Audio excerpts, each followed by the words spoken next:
ప్రముఖ నటుడు కోట శ్రీనివాసరావు మృతి టాలీవుడ్లో తీవ్ర విషాదం నింపింది. హైదరాబాద్ ఫిలిం నగర్లో కోట ఇంటికి వెళ్లి ఆయన పార్థివ దేహానికి నివాళులర్పిస్తున్నారు సినీ రాజకీయ ప్రముఖులు. రాష్ట్ర మంత్రి Komatireddy, AP deputy CM Pawan Kalyan, cine hero Chiranjeevi, Narayanamurthy, ఇతర ప్రముఖులు కోటకు నివాళులర్పించారు. కొంతకాలంగా అనారోగ్యంతో బాధపడుతున్న ఆయన తెల్లవారుజామున 4 గంటలకు హైదరాబాద్ ఫిలిం నగర్లోని తన నివాసంలో తుది శ్వాస విడిచారు. తెలుగుతో పాటు అనేక భాషల్లో 750కి పైగా సినిమాల్లో నటించారు కోట. లెజెండరీ నటుడి మృతితో తెలుగు సినిమా ఇండస్ట్రీలో తీవ్ర విషాదం చోటు చేసుకుంది. కోట మృతికి పలువురు సినీ రాజకీయ నేతలు సంతాపం తెలిపారు.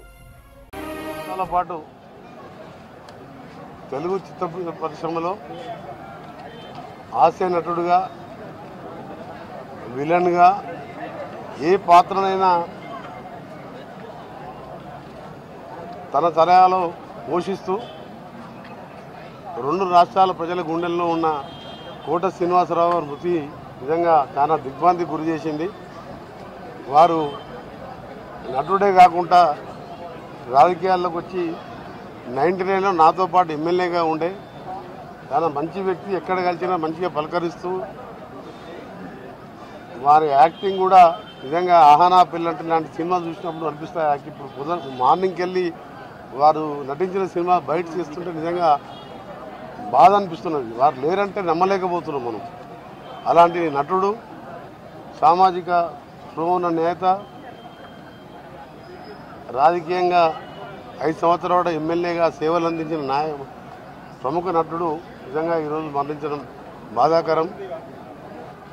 ఒకటే ఆ భగవంతుని కోరేది, వారి ఆత్మకు శాంతి కలగాలని భగవంతుని ప్రార్థిస్తూ, వారి భార్యకు కానీ వారి కుటుంబ సభ్యులు అందరూ కూడా వాళ్ళకు కూడా ధైర్యాన్ని ఇవ్వాలని భగవంతుని ప్రార్థిస్తూ, సినిమాటోగ్రఫీ మినిస్టర్గా తప్పకుండా ఆ కుటుంబానికి ఎప్పుడైనా ఏ సహాయం ఉన్నా రాష్ట్ర ప్రభుత్వం, ముఖ్యమంత్రి గారి తరఫున, సినిమాటోగ్రఫీ మినిస్టర్గా నా తరఫున వారికి అండగా ఉంటామని తెలియజేసుకుంటూ, నిజంగా కోట శ్రీనివాసరావు మృతి అనేది ఒక మంచి నటుడే కాదు, ఇక 2 తెలుగు ప్రజలకు ఇవాళ హాస్యాన్ని అందించిన, సినిమా చూసిన ప్రతి 750 సినిమాల పైన నటించిందంటే మామూలు విషయం కాదు. అలాంటి కోట శ్రీనివాసరావు లేకపోవడం బాధాకరం. కోట శ్రీనివాసరావు 1942 జూలై 10న ఏపీ కృష్ణా జిల్లాలోని కంకిపాడులో జన్మించారు. బాల్యం నుంచి కోట శ్రీనివాసరావుకు నాటకాలంటే చాలా ఆసక్తి ఉండేది. సినిమాల్లోకి రాకముందే స్టేట్ బ్యాంక్లో పనిచేసేవారు. 1978లో తొలిసారి ప్రాణం ఖరీదు అనే సినిమాతో అరంగేట్రం చేశారు. ఆహనా పెళ్లంట సినిమాలో కోట శ్రీనివాసరావు నటనకు మంచి పేరొచ్చింది.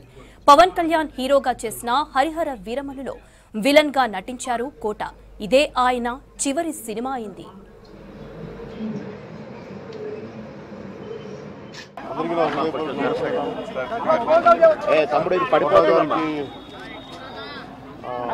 చాలా బాధ కలిగించింది.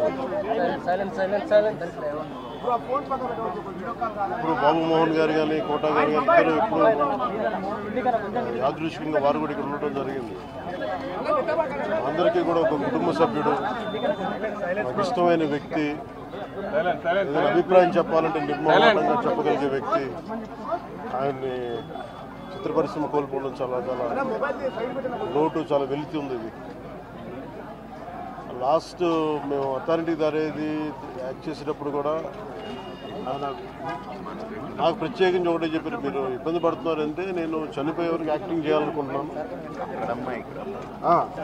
మొట్టమొదటి సినిమా అక్కడమ్మాయి ఇక్కడ అబ్బాయి నుంచి అథారిటీ దారేది వరకు నాకు ఆయనకు మంచి అనుబంధం ఉంది. ఇప్పుడు 10 మంది బాగుని ఆకాంక్షించేవాళ్ళు. ఆయన ప్రత్యేకించి నేను అడిగాను, మీరు ఇంత ఈ వయసులో ఇబ్బంది పడలేదు. లేదు, నా కష్టాలను అధిగమించడానికి నాకు నటనే నాకు మరుపుది. నాకు చాలా ఇదిగా చెప్పారు, నాకు బాగా కదిలించేసింది. అలాంటి వ్యక్తి ఎంతమంది మరణి చెందిన నటులు ఉన్నా కానీ ఆయన విశిష్టమైన శైలి, గొప్ప నటులు. ముఖ్యంగా బాబు మోహన్ గారు, ఆయన కాంబినేషన్ మటుకు మేమందరం విపరీతంగా ఎంజాయ్ చేసేవాళ్ళం. అలాంటి వ్యక్తి ఈరోజు మేము కోల్పోవడం నిజంగా చాలా బాధ కలిగించింది. మనస్ఫూర్తిగా వారి కుటుంబ సభ్యులకి, మనస్ఫూర్తిగా సానుభూతిని తెలియజేస్తూ వారి ఆత్మకి శాంతి చేకూరాలని మనస్ఫూర్తిగా. దశాబ్దాల సినీ చరిత్రలో ఆయన సేవలకు ఎన్నో అవార్డులు రివార్డులు వరించాయి. 1998, 2000 సంవత్సరాల్లో ఉత్తమ విలన్గా నంది అవార్డు అందుకున్నారు కోట. 2002, 2004, 2006లో ఉత్తమ సహాయ నటుడిగా నంది పురస్కారం వరించింది. ఇలా సినీ కెరీర్లో మొత్తం 9 నందులు అందుకున్నారు. ఇక 2015లో అప్పటి రాష్ట్రపతి ప్రణబ్ ముఖర్జీ చేతుల మీదుగా పద్మశ్రీ పురస్కారం తీసుకున్నారు. తమిళం, హిందీ, కన్నడ, మలయాళ భాషల్లోని నటించి ఎంతో మంది అభిమానులను సంపాదించుకున్నారు. కొన్నేళ్లు రాజకీయాల్లోనూ పనిచేశారు. 1991లో ఉమ్మడి రాష్ట్రంలో విజయవాడ తూర్పు నుంచి ఎమ్మెల్యేగా గెలిచారు. విలక్షణమైన నటనకి పరిపూర్ణమైనటువంటి రూపం కోట శ్రీనివాసరావు గారు. మహానటుడు, ఒక లెజెండరీ క్యారెక్టర్ యాక్టర్. మా ఇద్దరి నట ప్రస్థానం కూడా ఒకే సినిమాతో ప్రారంభమైంది. అది ప్రాణం ఖరీదు. అఫ్కోర్స్ ఇక్కడే నారాయణమూర్తి ఉన్నాడు. నారాయణమూర్తి కూడా ఆ సినిమాతోనే ప్రారంభమైంది అనుకోవచ్చు. సో సుదీర్ఘమైనటువంటి ఈ నట ప్రస్థానంలో మా అనుబంధం వెనవేస్తుంది. అంతా ఇంత ఆయనతో నటిస్తున్నప్పుడు తెర మీద ఆయన నటనను చూసి అద్భుతం అనుకోవడం వేరు. వ్యక్తిగతంగా 1-to-1 కూర్చున్నప్పుడు ఆయన చేసే చమత్కారాలు కానీ చెప్పే జోకులు కానీ అవి ఆద్యంతో చాలా ఉత్సాహపరుస్తుంది. అంతే షూటింగ్ ఉందంటే కనుక ఇవాళ కోట శ్రీనివాసరావు గారు ఉన్నారు, ఇవాళ చాలా హుషారుగా బాగుంటుందని ఉత్సాహంతో వెళ్ళేవాళ్ళం. అలాగా ఆయనతోటి ఒక అనుబంధం పెనవేసుకు వెళ్ళింది. ఇక ఆయన చేయలేని క్యారెక్టరు, చేయని క్యారెక్టరు, మాట్లాడని యాస, మాండలికాలు లేవనే చెప్పాలి. అంతగా పరిపూర్ణమైనటువంటి నటన. నాటక రంగం నుంచి వచ్చి సినిమా రంగంలో తనకంటూ ప్రత్యేకమైన స్థానం ఏర్పరచుకున్నటువంటి గొప్ప నటుడు. ఆయనతోటి నాకు ఎన్నో సినిమాల అనుబంధం ఉంది. ప్రతి సినిమా ఒక్కొక్క అద్భుతమైనటువంటి నాకు ఒక ప్రత్యేకం. అండ్ అలాంటి మా కోట శ్రీనివాసరావు గారు ఈ రోజున లేరు అనుకోవటం అనేది నిజంగా చాలా తీరని లోటు. అండ్ ఇది వాళ్ళ కుటుంబానికి, పరిశ్రమకి తీరని లోటు. అలాంటి మహానటుడు, అలాంటి వైవిధ్య పాత్రలు పోషించేటటువంటి విలక్షణమైన నటుడు మళ్ళీ వస్తారని అనుకోవడం లేదు. అలాంటి నటుడు మనకు దొరకరేమో కూడా, ఉండరేమో కూడా. అది ఎవరు పూర్తి చేయటువంటి చాలా భారీ నష్టం ఈ పరిశ్రమకి. వారి ఆత్మనికి శాంతి చేకూరాలని ఆ భగవంతుని ప్రార్థిస్తూ వారి కుటుంబ సభ్యులకి ప్రతి ఒక్కరికి నా ప్రగాఢ సానుభూతిని తెలియజేస్తున్నాను. 35-40 సంవత్సరాల నుంచి మేము కుటుంబాలు కలిసి ఉండేవాళ్ళం. మా నాన్నగారికి ప్రత్యేకంగా కోట శ్రీనివాసరావు గారు అంటే చాలా ఇష్టం. వాళ్ళిద్దరూ కలిపి చాలా సినిమాలు నటించారు. నాకు కోట శ్రీనివాసరావు గారితో ప్రొఫెషనల్ సాన్నిహిత్యం ఎప్పటి నుంచి అంటే రౌడీ అల్లుడులో చాలా మంచి పాత్ర చేశారు ఆయన. ఆ పాత్ర పోషించిన దగ్గర నుంచి ఆయనకి కూడా కెరీర్లో ఒక మంచిది రావడమే కాకుండా సినిమా కూడా బాగా పోయింది. ఆయనతో ఇప్పుడు చాలా టైం గడిపేవాళ్ళం. ఆయనతో టైం గడిపితే తెలియదు. చాలా సరదాగా, చాలా చలుక్తులు వేసి చాలా బాగా మాట్లాడతారు ఆయన.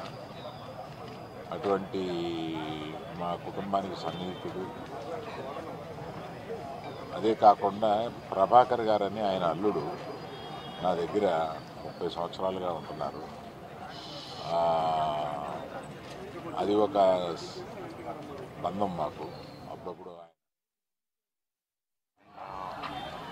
కెరీర్లో ఎన్నో మంచి చిత్రాలు చేసాము. ఫిల్మ్స్ లైక్ ఇంట్లో ఇల్లాలు, ఇంట్లో ప్రియురాలు కానీ, శత్రు కానీ, గణేష్ కానీ, ఆడవారు మాటలు కథలు కానీ, మా సురేష్ ప్రొడక్షన్స్లో ప్రతి సినిమాలో కోట గారు చేశారు. మా ఫాదర్ రామారెడ్డి గారు, అన్నయ్య సురేష్ కానీ, రానా కానీ, మేమందరం we cherish lot of wonderful memories with Kota గారు. Today is not here with us. May his soul rest in peace.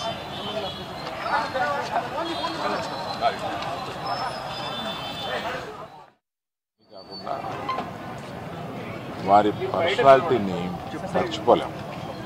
ఎప్పుడు ఆయనతోటి I look forward to spend time. అటువంటి ఆయన ఇవాళ లేరు. ఆయన కుటుంబానికి నా ప్రగాఢ సానుభూతి తెలియజేస్తాను. ప్రతిఘటన సినిమాతో అందులో ఆయన యొక్క మహాద్భుత నటనతో యావత్ ప్రపంచ తెలుగు జాతిని కూడా ఒక్కసారిగా ఉలిక్కిపడేది చేసి ఎంత మహానటుడినా అని మెప్పొందిన మహానటుడు కోట శ్రీనివాసరావు గారు. ఓ కామెడీయా, ఓ విలనియా, ఓ సెంటిమెంటా, కోట కాదు నవరసాలను కూడా పండించి మెప్పించి ఒప్పించిన మహా క్యారెక్టర్ నటుడు కోట శ్రీనివాసరావు గారు. ఒక రాజనాల గారు ఎలా చూశాం, ఓ కైకాల సత్యనారాయణ గారు ఎలా చూశాం, ఓ రావు గోపాలరావు గారు ఎలా చూశాం, ఓ కోట శ్రీనివాసరావు గారు ఎలా చూసాం. మొన్నటి దగ్గర రీసెంట్గా ఆయన శకం ముగిసింది. ఆయన గొప్ప స్టేజీ యాక్టరే కాదు, అనేక పాత్రలు పోషిస్తూ అనేక యాసలు మాట్లాడుతూ అనేక భాషలు మాట్లాడుతూ అన్నిటిని మించి గొప్ప స్నేహపాత్రుడు. అందరి టెక్నీషియన్ని, నటీనటుల్ని మొత్తం 24 క్రాఫ్ట్స్ను కూడా సొంతంగా ఒక అన్నదమ్ముల్లో ఫీల్ అవుతూ గొప్ప ఆప్యాయతలు పెంచిన మహానుభావుడు, ఒక మాననీయ కోణం ఉన్న మహానటుడు కోట శ్రీనివాసరావు గారు. ఇవన్నీ ఒక ఎత్తైతే ఆయన దగ్గర గొప్పతనం ఏంటంటే బిజినెస్ అని చెప్పి, పాన్ ఇండియా పేరని చెప్పి చాలామంది ఇతర భాషా నటులు తీసుకొస్తూ తెలుగు సినిమాల్లో మీరు ప్రవేశపెట్టున్నారు.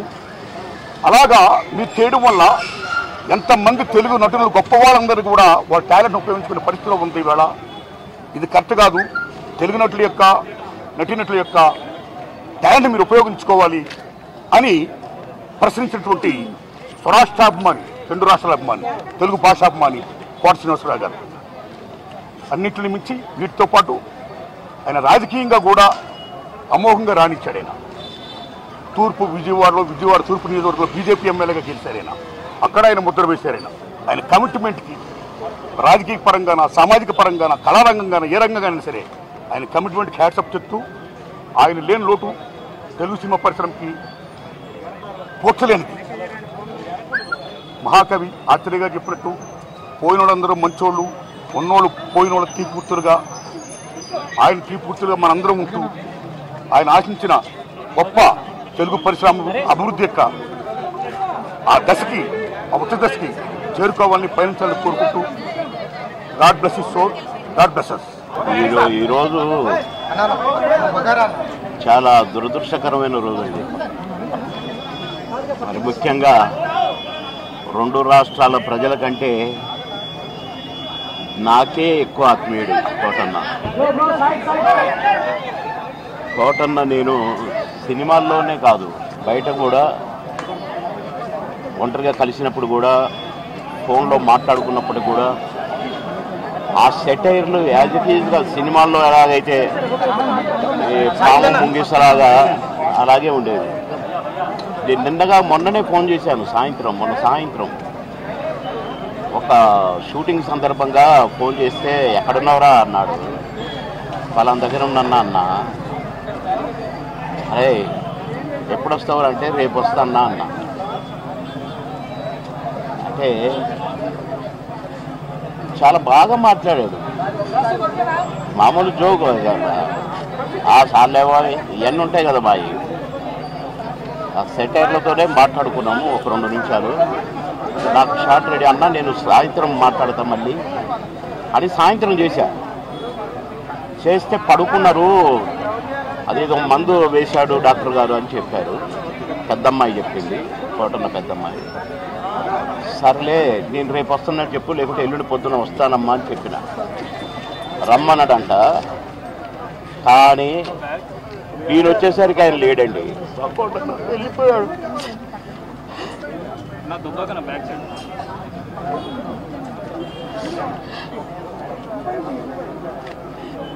ఇంటికి వస్తే ఎంతో సంతోషంగా రారా బోర్ కొడుతుందిరా అనేవాడు. ఇప్పుడే హాయిగా పడుకున్నాడు.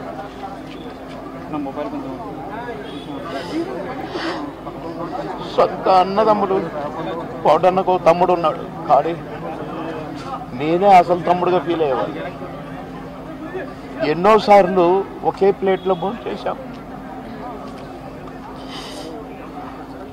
అన్నం ముద్దలు కలిపి పెట్టేవాడు నాకు. తినవై టైం తక్కువదిరా అని అనేవాడు.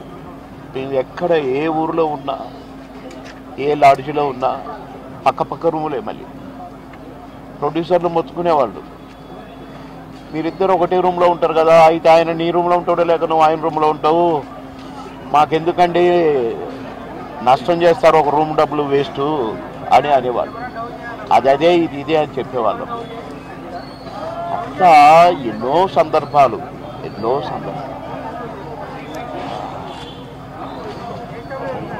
మాటలకు అందని సందర్భం. కనుక కోటన్న ఆత్మకు శాంతి చేకూరాలి, ఆ కోటన్న కుటుంబానికి ఆత్మశాంతి కలగాలి. ఆ కోటన్న లేనిలో